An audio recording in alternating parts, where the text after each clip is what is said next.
Voglergemeinde. Heute möchte ich ein neues Videoformat wagen.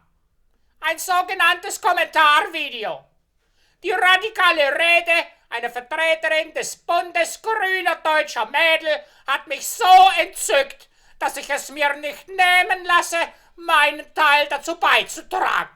Sehr geehrte KollegInnen und die AfD-Fraktion, als die Pandemie begonnen hat, war ich 21 Jahre alt. Wissen Sie noch, was Sie gemacht haben, als Sie 21 waren? Ich hatte mein gesamtes Erbe verprasst und habe in einem Obdachlosenasyl gelebt und mich mit Gelegenheitsjobs als Zeichner über Wasser gehalten. Ihre Generation hätte fett ab Harzen dazu gesagt. Ich habe innerhalb der vergangenen 2 Jahre aus Vorsicht und aus Rücksicht das Folgende nicht gemacht. Ich war nicht in der Uni. Ich war nicht im Ausland. Ich habe kein Museum und auch kein Festival besucht. Ich habe nicht mal eine Person, die ich noch nicht kannte, geküsst. Das ist während einer Pandemie auch keine gute Idee, meine Liebe. Fürchten Sie sich nicht vor der Syphilis oder einer anderen Seuche. Oder meinen Geburtstag gefeiert. Ich war verdammt noch mal nicht einmal im Club. Tanzen, feiern und all das, was ich so vermisse, das mag Ihnen jetzt vielleicht lächerlich vorkommen, aber wissen Sie, was wirklich lächerlich ist? Wenn Sie und Ihre FreundInnen der Freiheit sich einfach hätten impfen lassen, als die meisten von uns so vernünftig waren und diesen einfachen Schritt gegangen sind, dann wäre ich jetzt wieder frei. Hat da jemand meinen Redestil abgeschaut? Clubs sind teure Getränke zu schlechter Musik. Da haben Sie nichts verpasst.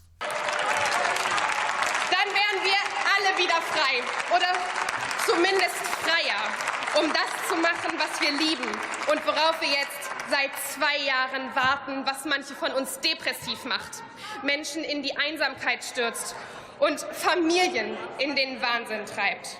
Meinen Sie da konkret den Spritpreis, die Heizkosten, die generelle Inflation oder das Ermächtigungsgesetz Ihrer Generation, auch als Infektionsschutzgesetz bekannt?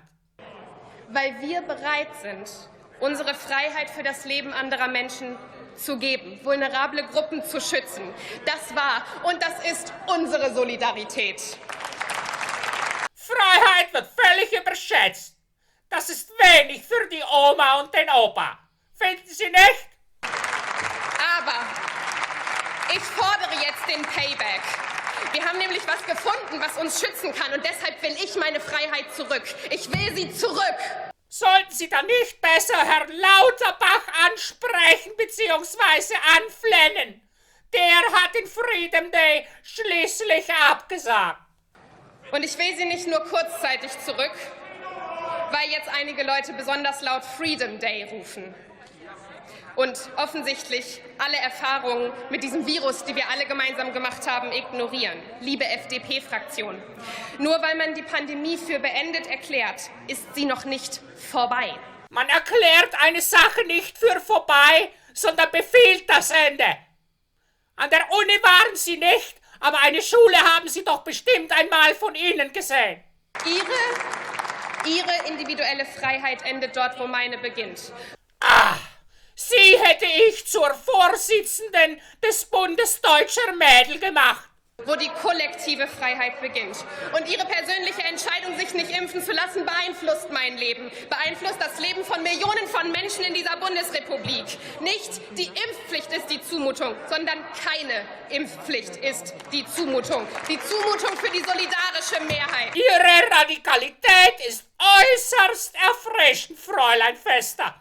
Sie hören sich beinahe an wie ich. Ich habe mich nicht um ein Bundestagsmandat beworben, um im Bundestag dabei zuzusehen, wie meine Generation in Klimafragen Angst um ihre Zukunft haben muss und parallel dazu in der Pandemie auch noch ihre Gegenwart verliert.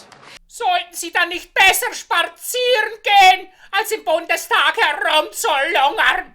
Ihre Freunde, Ihren Sport, Ihre Bildung, Ihre Reisen, Ihren Spaß am Jungsein, das muss jetzt ein Ende haben. Und ich sage das jetzt auch noch mal ganz deutlich. Es muss hier um die Impfpflicht für alle Erwachsenen gehen, nicht ab irgendeiner willkürlichen Altersgrenze. Denn alle Menschen, egal welchen Alters, übertragen das Virus stärker, wenn sie ungeimpft sind. Es reicht nicht mehr, mit kosmetischen Eingriffen die schweren Verläufe zu drücken. Wir arbeiten hier an der Herdenimmunität. Und deswegen nehme ich Sie jetzt in die Pflicht. Lassen Sie sich impfen. Für die Kinder, die Jugendlichen, für unsere Freiheit. Erstens, Pflicht ist das Gegenteil von Freiheit. Jemand zu etwas zwingen, das er nicht möchte, auch. Sie sind so erfrischend radikal, Fräulein Fester. Ich kämpfe für die allgemeine Impfpflicht ab 18, denn Impfen darf keine Individualentscheidung mehr sein. Es ist keine. Vielen Dank. Der blanke Hohn. Wenn ich Ihre Rede zusammenfassen darf, Mimimi. Immerhin können Sie sich verständlich ausdrücken, im Gegensatz zu manch anderem aus Ihrer Partei. Die Stärkung der Cyberresilienz vor Ort in der Ukraine zu unterstützen, aber vor allen Dingen auch des intensivierten Austausches von jungen Menschen zwischen unseren beiden Ländern. Ich möchte in einer Welt leben, in der ich aus der Toilette trinken kann. Die deutsche Jugend, genau wie ich sie mir gewünscht habe, indoktriniert, radikal und politisch leidenschaftlich für die eigene Sache. Sie mögen nie in einer Uni gewesen sein, aber mit dieser Rede haben sie sich selbst zum Meme gemacht. Gratuliere!